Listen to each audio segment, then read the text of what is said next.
Why do movie theaters price their popcorn so weirdly? $3, $6.50, and $7.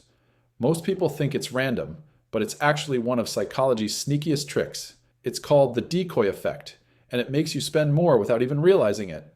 This video is presented in the form of an audiobook. Just close your eyes and imagine the psychology at work.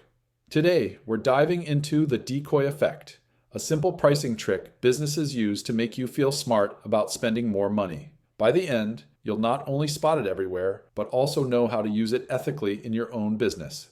So what exactly is the decoy effect?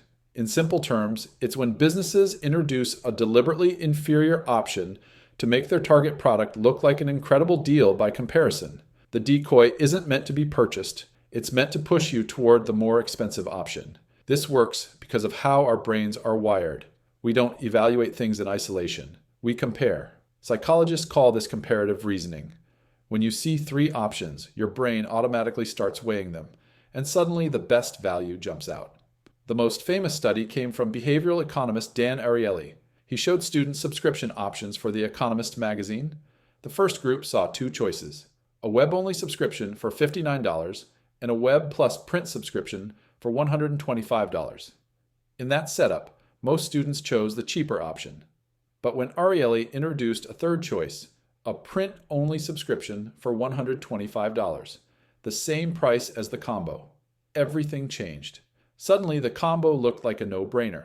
Now, the majority chose the most expensive plan, even though nothing had really changed.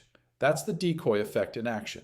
You'll start seeing this everywhere once you know what to look for. Take Starbucks. A tall coffee costs around $2.10.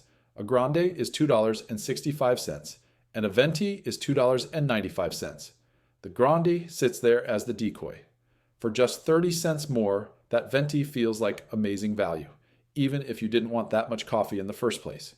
And remember our popcorn example? That medium for $6.50 isn't there to sell.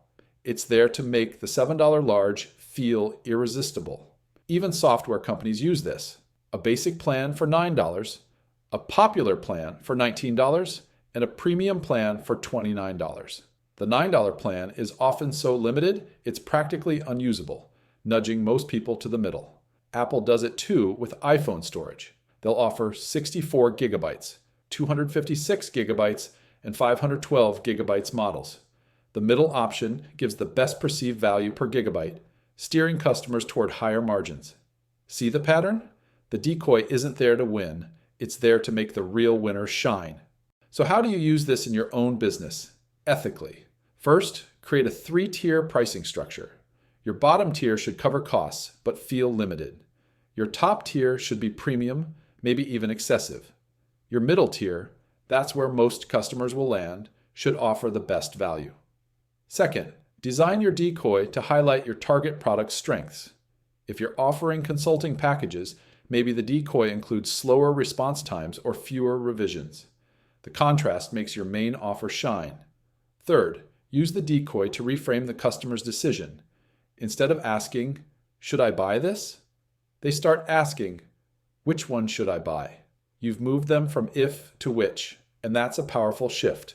The goal isn't to trick people. It's to help them understand value clearly, so they feel confident and satisfied with their choice. The key insight: the decoy effect doesn't change the product, it changes our perception of value. A $7 popcorn only feels like a deal because of the $6.50 decoy. We think we make rational choices based on absolute value, but in reality, we're making relative comparisons, and businesses know this. So here's my question. Now that you know the decoy effect, will you really be immune to it? Or will you still find yourself reaching for the better deal? If this opened your eyes, share it with a friend who always buys the large popcorn, and subscribe for more psychology in business every week.